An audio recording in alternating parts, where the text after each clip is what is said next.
Hello फिल्मी दुनिया, हाजिर हूँ आप सभी के लिए एक नई मूवी लेकर, जिसे देखने के बाद आपको सच में यकीन हो जाएगा अगर औरत अपना बदला लेने पे आ जाए तो शैतान को भी अपने से 100 कदम पीछे छोड़ देती है। और जेनिफर अपना बदला कैसे लेती है, देखने के लिए चलिए मूवी स्टार्ट करते हैं। कहानी की शुरुआत में हमें जेनिफर को दिखाया जाता है जिसे नोवेल्स लिखने का बहुत शौक था, इसीलिए वो हमेशा शांत जगहों पर जाकर अपनी नोवेल्स लिखा करती थी। आज भी वो उसी के लिए कहीं जा रही थी। रास्ता ना मालूम होने पर वो पेट्रोल पंप पे खड़े कुछ लोगों से पूछ के वहाँ से चली जाती है। उसे घर मिल जाता है, जिसके बाद वो सारा सामान सेट करके नोवेल लिखने बैठ जाती है। उसे अब यहाँ मजा आने लगा था।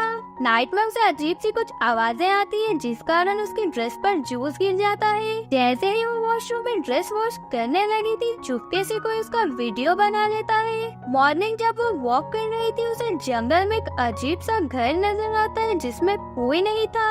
जेनिफर घर आकर देखती है कि उसके नल से बहुत ही गंदा पानी आने लगा था। उसका मोबाइल भी अब काम नहीं कर रहा था। फिर वह एक प्लम्बर को बुलाकर नल ठीक करवा देती है। जेनिफर उसे बहुत अच्छे से बात कर रही थी और जाते टाइम वो उसे किस भी करती है। वो प्लम्बर कोई और नहीं बल्कि उन्हीं लड़कों का दोस्त था जिससे जेनिफर ने पेट्रोल पंप पे एड्रेस पूछा था। वो सबको बताता है कि जेनिफर ने उसे बहुत स्वीटली बात की। उन लड़कों में से एक का नाम स्टैनली था और यहाँ हमें पता चलता है कि उसी ने जेनिफर की बाथरूम वाली वीडियो बनाई थी। नाइट में वो सब काम करके सोने ही जा रही थी, लेकिन बाहर से कुछ अजीब आवाजें आने के कारण वो बाहर आती है, जहाँ वो देखती है कि किसी ने एक बर्ड को मार के फेंक दिया है। जेनिफर जैसे ही घर के अंदर आती है, वो देखती है कि चारों लड़के उसके घर में थे, जिनमें से एक उसकी वीडियो बना रहा था। वो लड़के उसे चारों तरफ से घेर के बहुत टॉर्चर करने लगते हैं। कोई उसके मुंह में गंद आए तो उसे धमकाता है, तो कोई उसे अपने दांत दिखाने को कहता है। वो उसके ऊपर माचिस की कारियां जलाकर फेंकने लगे थे,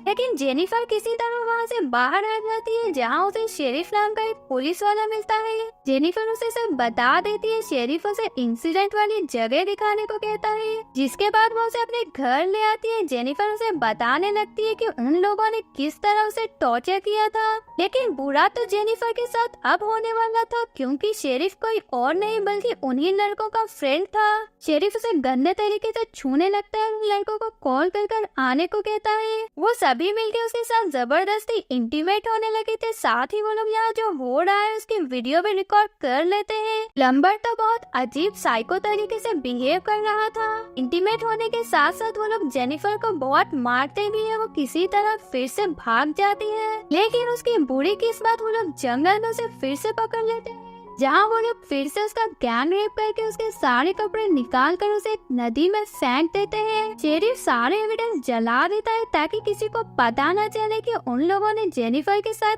क्या किया है। सब निपटाने के बाद वो अपने घर वापस आ जाता है।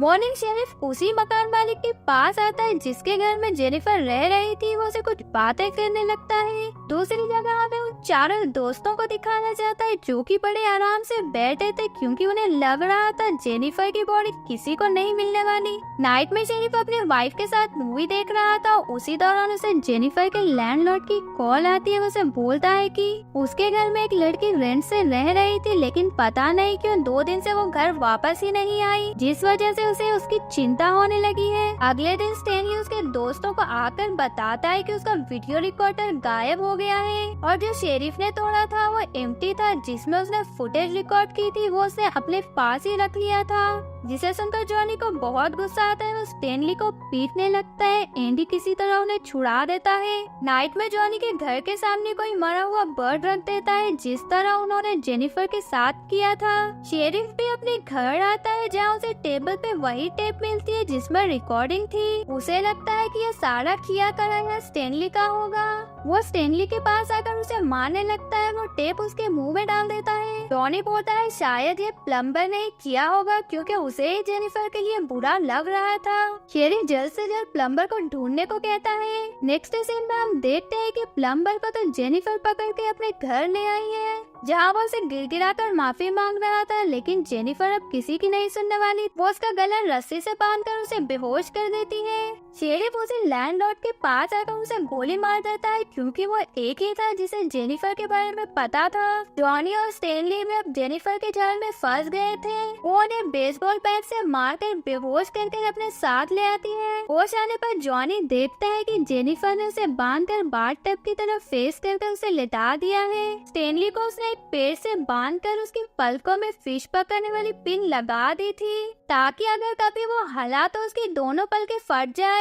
फिर वो पानी में एसिड मिलाकर जॉनी का फेस उसमें डुबाने लगती है। कुछ ही देर में उसका सारा फेस जल जाता है जिस कारण उसकी डेथ हो जाती है। स्टेनली को भी अब सारे परिंदे नोच कर खाने लगे थे जिस वजह से वो भी मर जाता है। तीसरे लड़के को वो बांधकर उसे बहुत बुरी तरीके से टॉर्चर करने लगती है और उसके सारे दांत निकाल देती है जिस कारण अब वो भी मर जाता है। फिर वो सीधे शेरिफ के घर टीचर के बहाने से आकर उसकी बेटी को अपने साथ ले आती है। इसके बाद शेरिफ भी उसके हाथ लग जाता है। यहाँ वो एक तीर से 2 निशाने लगाती है। वो गन को इस तरह सेट करती है अगर प्लम्बर का हाथ जरा सा भी हिला तो गोली चल जाएगी जिससे दोनों एक साथ मर जाएंगे। फिर वो घर के बाहर आ जाती है। प्लम्बर की आँख खुलने पर उसका हाथ हिल जाता है जिससे गोली चलने के कारण दोनों मर जाते हैं। जेनिफर का बदलाव पूरा हुआ। इसी के साथ इस मूवी की एंडिंग हो जाती है। अगर आपको मेरी वीडियो अच्छी लगी तो वीडियो को लाइक और चैनल को सब्सक्राइब जरूर से करिएगा। And thank you for watching.